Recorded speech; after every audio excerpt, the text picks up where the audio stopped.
Bismillahirrahmanirrahim. Assalamualaikum warahmatullahi taala wabarakatuh dan salam sejahtera pada semua. So hari ini cikgu nak sambung soalan percubaan negeri Kelantan bahagian C, soalan ke-17. Okey, so sebelum tu cikgu minta pelajar tekan like, subscribe dan jangan lupa tekan loceng untuk dapat notification video-video cikgu. Okey, so kita sambung. Soalan yang pertama, 17. Puan Sarah merupakan seorang guru di sekolah menengah di Kelantan. Okey, beliau telah membeli sebuah rumah banglo yang didiami bersama keluarganya. Berikut adalah maklumat bayaran rumah yang dibeli. So, harga rumah RM500,000, bayaran wang pendahuluan 30% daripada harga rumah. Okey, so kita nampak dekat sini dah ada satu markah. Okey, pinjaman kadar tetap 5.5% setahun. Okey, tempoh pinjaman 30 tahun. Hitung bayaran ansuran rumah yang perlu dibayar oleh Puan Sarah. So, ansuran rumah dia. Okey, first kali kita tengok maklumat yang dia bagi, harga rumah tu RM500,000 lah. Okey, dan bayaran pendahuluan dia 30%. Okey, so kita kira dulu. Pendahuluan. So, mana pen cikgu? Okey, kita tengok pendahuluan dulu. Pendahuluan. Okey, so 30%. 30% lah. Okey, darab dengan harga rumah tu RM500,000. Ini first step. Nak mudah. Okey, so kita kira 30%, 30%, 30% darab dengan RM500,000. 1, 2, 3. Okey, so kita dapat RM150,000. So, ni muka dia. RM150,000. Okey, seterusnya kita tengok dia bayar muka RM150,000. Jadi hutang dia ada RM500,000 tolak dengan hutang ataupun pinjaman lah. Hutang RM500,000 betul, harga RM500,000. Okey, tolak dengan RM150,000. Okey, so dia ada hutang dia RM350,000 lah. Tolak yang ni congak pun boleh RM350,000. Okey, ni poin yang pertama, dia ada hutang dia. Okey, so sekarang ni dia kata pinjaman kadar tetap dia 5.5% setahun. Okey, maksudnya daripada loan dia ni, okey, dia bayar dengan rate 5.5% setahun. Okey, dalam tempoh 30 tahun. Okey, so kita kira dekat sebelah tak apa, kat sini So 300, ni hutang dia RM350,000 darab dengan 5.5%. So 5.5% darab dengan 30 tahun. Sebab kat sini dia tanya ansuran yang perlu dibayar, dia tak tanya bulanan So yang ni kita darab. Okey, RM350,000 tu 2, 3. RM350,000. RM50,000, okey. Darab dengan 5.5%. Okey, so kita darab dengan 30 tahun. Okey, so kita dapat 577,500. 577,500. Okey. So ni ialah rate dia. Rate dia. Okey, jadi kita tambah baliklah hutang dia campur dengan yang ni interest sahaja interest sahaja. So kita ada 350,000 tambah dengan 577,500. Okey, so kita tengok hutang dia 577 tambah dengan 350 tu 2 3. So kita dapat 927,500. 500. Okey, so ni ialah hutang dia. Okey. So hitung bayaran ansuran rumah yang perlu dibayar. So kalau ansuran rumah, lupa. So kalau ansuran rumah, so mesti dalam bulan lah. Maksudnya 9 ni hutang dia. 927,500. Okey, kita bahagi dengan berapa bulan. So 30 tahun darab dengan 12 bulan. So yang ni kita nak kira sebulan dapat berapa ansuran dia. So cikgu tekan balik. Bahagi dengan bracket 30 darab dengan 12. Okey, so tutup bracket. Kita dapat ansuran dia 2576.39. 2576.39. Okey, so settle untuk soalan ni. Logik lah. Kalau dia beli rumah harga 500,000, dia bayar bulanan dia 2,576.39. Okey, settle untuk soalan ni. Okey, cikgu bagi markah dululah. So, biasanya pendahuluan ni 1 markah lah. Okey, dan jumlah hutang ni 1 markah dan akhir dia 1 markah. Okey, settle untuk soalan A. Okey, kita pergi kepada soalan B. Puan Sarah ingin mengubah suai rumah yang dibelinya dengan menambah satu ruang yang lebih luas untuk dijadikan sebuah kelas untuk mengajar muridnya pada hujung minggu. Okey, dalam menyiapkan ubah suai rumah tersebut, diperhatikan bahawa masa yang diperlukan T. Okey, untuk mengecat ruangan yang ditambah meningkat. Okey, apabila semakin luas ruang yang ditambah R. Okey, maksudnya T itu masa untuk mengecat ruang yang ditambah.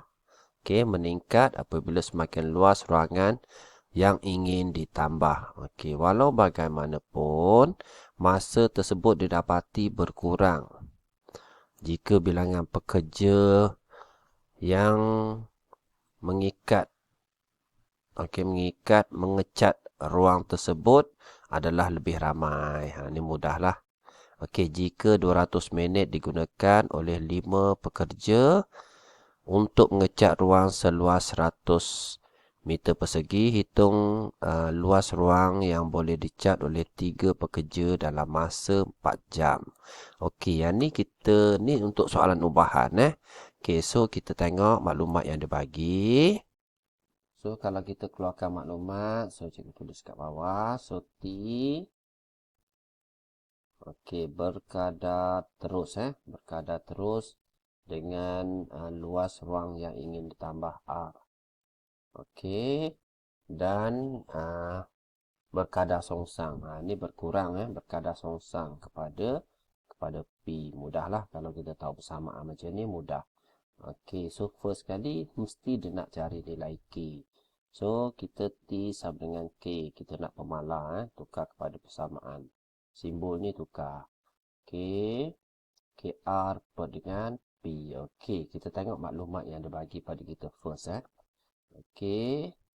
Jika 200 minit. Ni T lah 200. Sama dengan K. Okey, R digunakan oleh 5 pekerja. 5 pekerja P lah. Okey, untuk mengecat ruang seluas 100 meter. So, dekat sini kita kira dululah. Okey, ruang dia 100. Bahagi dengan pekerja dia 5. So, cari nilai K dulu. Simple je. Okey. So, kalau kita nak congak boleh 200 darab dengan 5. Okey, 1000. Ini darab ni 1000. Okey, bahagi dengan 100. So, kita akan dapat nilai K dia. Sorry ya. Tulis.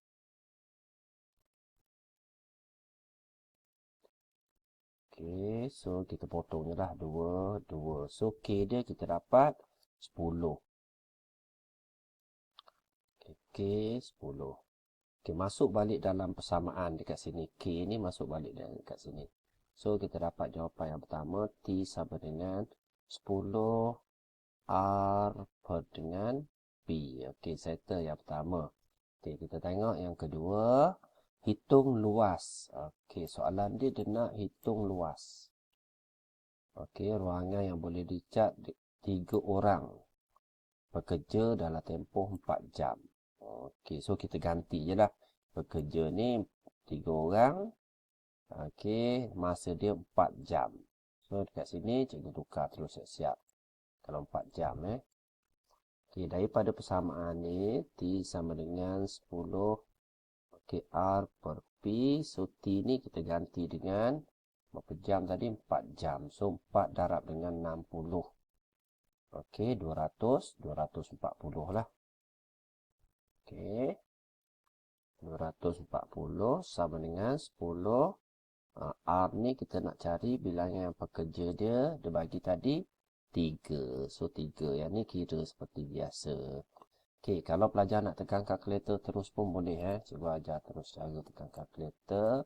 So, 240. Okey, alpha soft. Nampak sama dengan dekat situ. Okey, 10. R ni kita tukar kepada X. Senang macam tu. Okey, per dengan 3. So, settle kat sini. Shift soft. Shift soft. Okey, jadi R dia lah. X tu ialah R. R dia 72 luas dia. Okey, so settle untuk soalan ni. Okey, biasanya 4 markah. Dia tulis kat sini 4 markah. Masuk saja formula ni 1 markah. So, K ni pun 1 markah. Okey, ataupun jawapan akhir kat sini lah. Okey, yang kedua 1 markah dan jawapan akhir 1 markah. Okey, settle untuk soalan B. Okey, kita pergi kepada soalan C. Puan Sarah telah membeli insurans kebakaran rumahnya. Okey, syarikat insurans menetapkan bahawa nilai boleh insurans rumah tersebut ialah 450,000. Okey, polisi insurans kebakaran yang ingin dibeli mempunyai peruntukan co-insurans 80% daripada nilai boleh insurans dan deductible sebanyak 3,500. Okey. Rumah Puan Sarah telah mengalami kebakaran dan jumlah kerugian sebanyak 450,000. Hitung jumlah insurans yang telah dibeli. Ini senang soalan ni. Okey, jika beliau telah menerima pampasan 340,000. Okey, so yang ni cikgu ulang balik first kali basic. Okey, co-insurans pelajar kena tahu. Apa dia co-insurans? Cikgu ulang balik co-insurans. Ni untuk jawab soalan KSSM. Kena tahu maksud dia. Co-insurans ialah perkongsian lah. Perkongsian antara syarikat dan pemegang polisi holder. So, dekat sini dikata 80%. Maksudnya 80 syarikat, 20 ni individu lah. Okey, dan yang kedua pelajar kena tahu deductible. Apa dia deductible? Kena tahu. D besar lah cikgu guna. Pemegang polisi bayar sebelum membuat tuntutan. Yang ni kena tahu. Simple je. Okey, so kita tengok soalan dia. So, sekarang ni kita nak kira insurans yang dibeli. So, first kali kita kena kira lah insurans yang harus dibeli dulu. So, kita kira insurans yang harus dibeli. Okey, so sama dengan insurans yang harus dibeli yang syarikat tanggung ni lah 80% ni. Okey, so 80/100 darab dengan nilai boleh insurans rumahnya 450,000. So kita kira 450,000. Okey, yang ni tekan kalkulator. Potong 20, potong 20. Tekan terus So 80.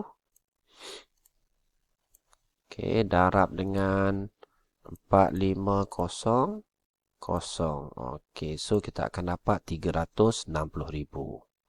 360,000. Ni insurans yang harus dibeli Okey, so sekarang ni pelajar faham konsep dia. Rumah tu 450,000. So kita kena beli insurans 360,000 dan balance kita kena tanggung lah. Okey, sebab dalam insurans ni dia ada perkongsian. Okey, tu poin yang pertama. Okey, yang kedua, so kita tengok kita nak kira pampas. Kita nak kira insurans yang telah dibeli. So dia bagi pampasan. Okey, dekat sini kita ada formula lah. Okey, pampasan sama dengan insurans yang dibeli bahagi dengan insurans yang harus dibeli darab dengan kerugian tolak dengan deductible. Yang ni pelajar kena hafal lah. Sebab formula dibagi kadang tak tersusun Okey, so kita tengok dekat sini pampasan dia berapa? 34,000. Okey, pampasan dia 34,000. Okey, sama dengan insurans yang dibeli kita nak cari. Bahagi dengan insurans yang harus dibeli 360,000 lah. Okey, darab dengan kerugian. So kita tengok kerugian dia.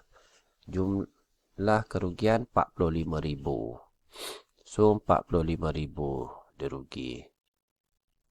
45,000. Okey, tolak dengan deductible. So deductible dia 3,500. 3,500. Okey, so yang ni pun pelajar boleh tekan kalkulator straight je. Terus dapat jawapan dia. So kalau pelajar tekan, tekan seperti biasa. Okey, 34,000. 1, 2, 3. Okey. Alpha soft sama dengan. So kita tukar X. So alpha X. Mana X? Okey. Per 360,000. 1, 2, 3. Okey, darab dengan. Yang ni cikgu nak buat bracket 360,000 ni dah lebih ni. Okey. So settle dekat sini. Darab dengan 45,000. 45,000 ke 4,000. 45,000 45,000 tolak dengan deductible dia berapa? 3,500. Okey, pelajar tekan shift soft. Shift soft. Okey, akan dapat jawapan dia 30,000. Senang je. Okey, 30,000. Okey, maksudnya sekarang dia beli insurans banyak ni. Dia beli insurans 30,000. So dia terima pampasan 34,000. Okey, sepatutnya dia beli insurans berapa? 360,000. Baru dia dapat hampir penuh lah daripada kerugian dia. Okey, so settle untuk soalan ni senang je. 3 markah je dia bagi. Okey, so insurans yang harus dibeli yang ni kena kira lah. Okey, formula dia dekat sini 1 markah dan jawapan akhir dia 1 markah. Okey, settle soalan C. Okey, kita pergi kepada soalan D. Ini soalan last lah. Okey, rajah di bawah menunjukkan lukisan berskala. Berskala ruang yang ditambah oleh Puan Sarah. Okey, skala lukisannya ialah 1:50. Yang ni pelajar kena tahu. Okey, skala scale skala. Okey, 1:50. Ni main point dia. Okey, Puan Sarah ingin memasang jubin keseluruhan rumahnya. Okey, keseluruhan ruang tersebut lah. Okey, beliau ingin menggunakan jubin dengan ukuran. So ni ukuran jubin 30 kali 30 cm.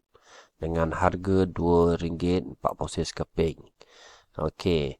Suami Puan Sarah mencadangkan jubin 50 cm kali 50 cm yang berharga RM5.60 keping. Okey, berbeza lah. Puan Sarah nak saiz ni dan suami dia nak saiz 50 kali 50. Okey, hitung beza harga jubin. Pilihan Puan Sarah dan suaminya. Seterusnya nyatakan jubin mana yang harus dipilih. Okey, oleh Puan Sarah jika beliau ingin berjimat. Nyatakan alasan untuk jawapan anda. So dekat sini 5 markah. Okey, first kali kita kira dululah. Kita kira Puan Sarah dulu. Okey, so Sarah. Jubin yang dia nak 30 cm darab 30 cm. Okey, darab dengan RM2.40. So 30 darab dengan 30. Okey, so ni saiz jubin darab dengan berapa ringgit? RM2.40. So senang kita kira dulu satu jubin So 30 darab dengan 30. Okey, so darab dengan RM2.40. Senang. So 2,160. Okey, ni untuk saiz jubin. Sekejap nak kena tukar unit ke? Nilai dia besar sangat dekat sini. So 2160. Okey, seterusnya suami dia. Suami dia kita tengok mana Puan Sarah mencadangkan jubin suami dia So suami, okey, jubin 50 kali dengan 50. Okey, so kita darab dengan berapa harga dia ni? RM5.60. Okey, so kita dapatkan dulu maklumat dekat sini. So 50 darab dengan 50. Okey, darab dengan RM5.60. Okey, so dekat sini kita dapat 14,000. Okey. First kali kita cari dululah luas. Paling senang kita cari dulu luas rumah tu. Okey, yang ni lukisan berskala ni. Ni saiz ruang yang dia nak tambah tu lah. Okey, kita kira saiz dulu. So, saiz dekat sini berapa ni? Okey, 20 darab dengan 15. So, 20 darab dengan 15. Okey, so kita dapat 20 darab dengan 15. Okey, so 300. Okey, so dekat sini, ni segi nampak. So, kalau kat sini 8. So, kalau kat sini 15. Bermakna kat sini 7 lah. Okey, so saiz yang kedua, 8 darab dengan 7. Okey, so 50, 56. So, kita tambah saiz dia 356. Okey, ni saiz ruang. Okey. So, settle saiz ruang. So, saiz ruang ni baru kita bahagi ataupun kita darab dengan sarah. Harga sarah dan harga suami dia lah. Okey, so cikgu kira luas dia ataupun cikgu buat sedikit pembetulan lah. So, yang ni macam mana dapat ni? So, yang ni cikgu darab dengan 50. Okey, ataupun first kali kita tukar unit dia siap-siap lah. Okey, sebab dia nisbah 50 So, kita kira luas yang pertama ni. So, 20 darab dengan 50. Okey. So, darab dengan luas yang pertama. 15 darab dengan 50. Okey, so ni luas yang pertama. Okey, kita tambah dengan luas yang kedua. So, kat sini tadi 7 7 darab 50. Okey, so darab dengan 8 darab dengan 50. Okey, so dekat sini pelajar kena tekan kalkulator kira dulu. Okey, so kita tukar unit dia, kita kira luas dia. So, cikgu ringkaskan, kita dapat. So, bila tekan kalkulator dapat dekat sini lah 890,000. Okey, kita kira satu-satu Okey, so 890,000 ni bahagi dengan saiz jubin isteri dia 30 darab dengan 30. Okey, kalau suami dia 890,000. Okey, bahagi dengan 50 darab dengan 50. So, yang ni cikgu dah tekankan. Ni suami. Okey, ni Sarah. Okey, so cikgu dah settlekan. Bila dah tekan kalkulator, kita akan dapat. Okey, so dekat sini dapat 9. Berapa tadi 9. Aku tekan kalkulator dapat 989. Okey, suami dia dapat 356. So, yang ni kita darab dengan harga dia lah. Kalau isteri dia darab dengan RM2.40. Kalau suami dia darab dengan RM5.60. So, RM5.60. So, dekat sini kita akan dapat jumlah dia. So, cikgu tekan kalkulator siap-siap. Okey, so dekat sini cikgu ringkaskan. Okey, untuk Sarah tu bila kita darab dapat 2373.60. Okey, untuk suami dia kita dapat 1993.6. So soalan dia nak beza beza harga. Okey, so yang mana dia boleh jimat, so kita tolak lah. Maksudnya 2373.60 tolak dengan 1993.60. So kita akan dapat jawapan dia. Tadi cikgu dah tekan kalkulator. So 380 beza dia. Okey, bila ada beza dekat sini dia dah jimat 380. Jadi soalan dia tanya, okey, jubin mana yang dipilih, nyatakan alasan anda. So mestilah dia pilih jubin suami dia. Reason dia ada balance 380. So mesti dibuat dalam bentuk ayat lah. Okey, so kita buat conclusion macam ni. Jubin dipilih oleh suaminya kerana jimat RM380. Okey, untuk soalan ni 5 markah. So markah datang daripada mana? Okey, first kali So kita tengok 5 markah. Of course lah jawapan akhir ni 1 markah. Dan hasil tolak ni mesti 1 markah. Dan ada conclusion dekat sini 1 markah. So datang daripada mana? Ada 2 kaedah. Kat sini banyak kaedah ni. So dia pilih salah satu lah, sama ada suami, sama ada Sarah ataupun suami dia. Okey, so cikgu ambil yang Sarah lah. Okey, so settle 5 markah. Okey, settle untuk soalan Kelantan bahagian C. Cikgu harap video cikgu membantu. Jangan lupa like, komen dan subscribe. Assalamualaikum.